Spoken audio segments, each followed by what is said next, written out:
Olá, eu sou Antônio Carlos, professor da Rede Estadual de Educação do Estado de Minas Gerais, e hoje nós vamos falar sobre os conteúdos apresentados no Plano de Estudo Tutorado do 9º ano do Ensino Fundamental, ainda no seu volume 1.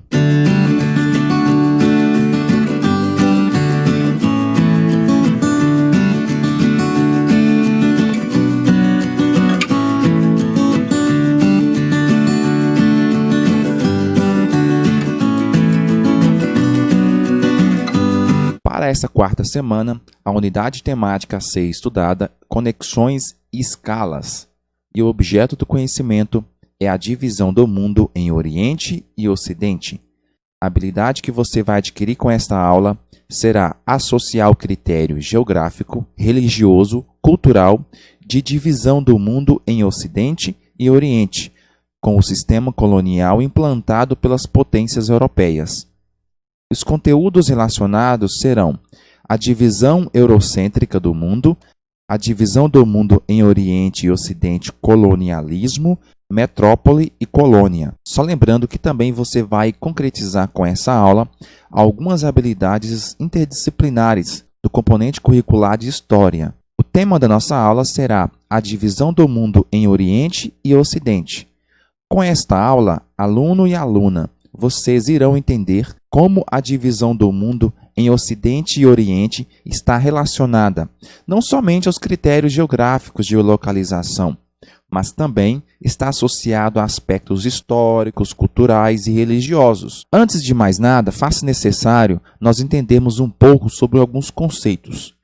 E nesses conceitos nós temos a divisão do mundo de acordo com a visão eurocentrista. O mundo em que vivemos recebe diversas regionalizações. Tais divisões possuem o fim de facilitar a compreensão das informações requeridas e de partes específicas do processo geográfico, impedindo que haja generalizações dos dados.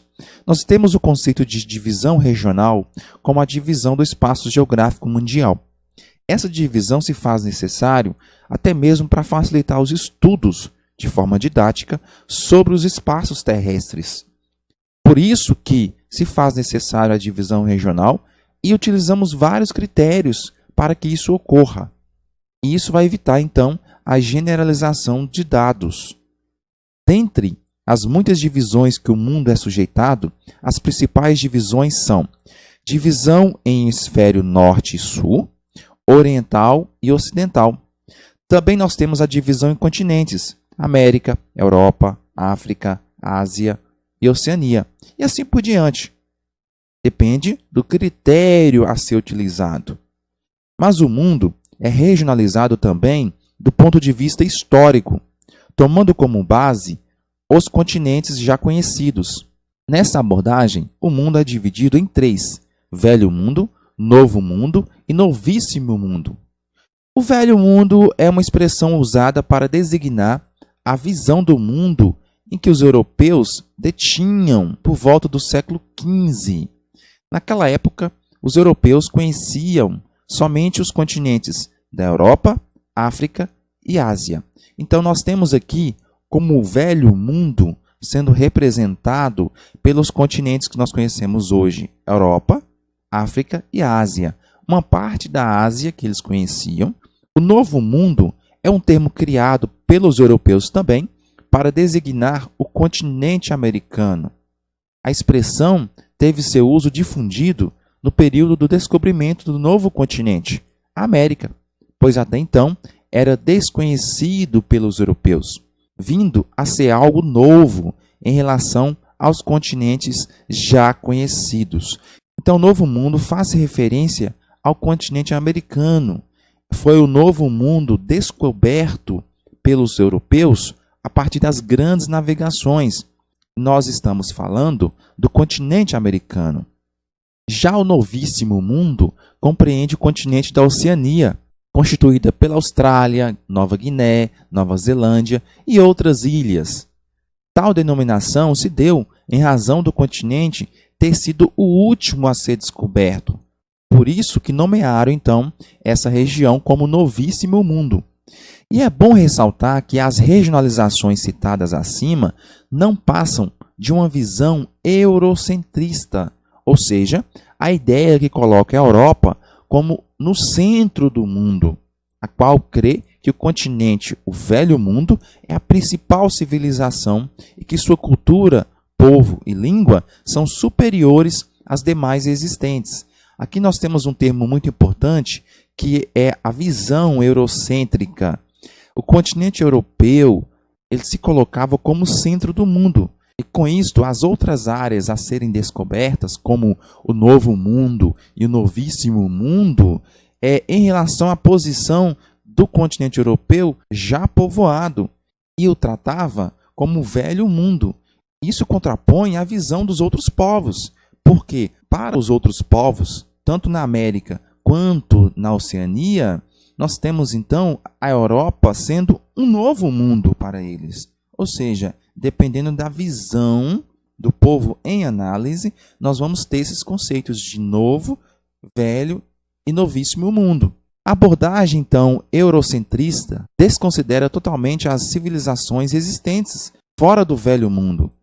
No Novo Mundo, na América, por exemplo, nós tínhamos importantes civilizações, os Incas, Maias e Astecas, que não são levados em conta dessa classificação em Novo Mundo. Na visão dos europeus, não existe história na América antes da chegada desses europeus aqui no continente americano. Isso, então, é uma visão eurocêntrica considerada de superioridade cultural em relação aos povos originários que aqui já tinham. A representação do mundo tal como conhecemos hoje é uma visão europeia, que divide o espaço mundial em este lado e o espaço do outro lado da linha. Essa divisão em Ocidente e Oriente resume as explicações sobre o mundo colonial. Ou seja, nós temos também uma outra divisão considerada europeia, que divide o mundo entre Ocidente e Oriente. Os povos orientais, segundo a visão dos europeus, não possuíam normas, conhecimentos e técnicas que eram utilizadas no Velho Mundo, isto é, na Europa. Criou-se, então, um princípio universal que dizia que as populações das colônias viviam sob condições subhumanas, pois eram desprovidas da capacidade de pensar, desprovidas dos saberes. Então, o preconceito racial ou xenofóbico já se fazia presente. Para os europeus, os asiáticos, os povos orientais, eram povos que não possuíam normas, nem conhecimento, nem técnica, que eram conhecidas lá no Velho Mundo, que era o continente europeu. Já as populações das colônias, ou do Novo Mundo, viviam em condições subhumanas, de acordo com os princípios de costume, de hábito, de cultura vivido pelo povo europeu. Nessa perspectiva, o mapa é uma forte representação desses pensamentos, pois traz consigo uma verdade de um período histórico, quando na realidade são representações, coberto de intenções e objetivos. O objetivo, então, é colocar o continente europeu como centro do mundo, que na verdade nós não temos lados no mundo. Por se tratar um planeta de forma esférica, nós não temos a região central, onde é o centro do mundo, onde é a parte mais importante do mundo. Muito pelo contrário, nós podemos representar o planeta de diversas formas e sobre diversas faces. Então, para entender onde começa e onde termina o Oriente, Moraes explica que é preciso analisar onde está o mundo islâmico. Estende-se desde Senegal, no oeste da África, até as Filipinas, nos limites do Oceano Pacífico.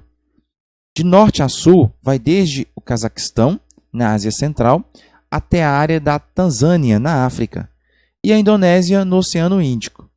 Não que todos os países dentro dessa enorme área sejam muçulmanos, mas sim de culturas e religiões diferentes das do Ocidente, que é judaico-cristão. Por exemplo, Austrália e Nova Zelândia, lá do outro lado, são do Ocidente. Ou seja, temos um exemplo claro aqui de que, se fôssemos analisar historicamente falando, os povos europeus vinham até mesmo depois dos povos existentes no Oriente Médio, que foi exatamente lá que surgiu basicamente toda a civilização humana, segundo os registros históricos. ao norte da África, uma parte do Oriente Médio. Ou seja, olhando sob esse ponto de vista, nós temos uma divisão também existente ali, onde que fica o Oriente e onde que fica o Ocidente em relação ao Oriente Médio, né? Em linhas gerais. Em relação ao Oriente Médio, o continente europeu está ao norte, o continente africano está ao sul e o continente asiático está a leste. Ou seja, dependendo do ponto de vista de onde se vai analisar, os conceitos de norte, sul, leste, oeste, dos pontos cardeais e os conceitos de divisão Oriente e Ocidente se transformam em algo relativo. Esse foi o nosso conteúdo apresentado na 4ª semana do Plano de Estudo Tutorado. São conceitos importantes aí referente à divisão regional do mundo, de acordo com alguns critérios, principalmente históricos. E eu espero que vocês tenham entendido um pouco sobre esse conteúdo. Eu aguardo vocês aí na resolução das atividades propostas para essa 4ª semana. Meu forte abraço e meu muito obrigado.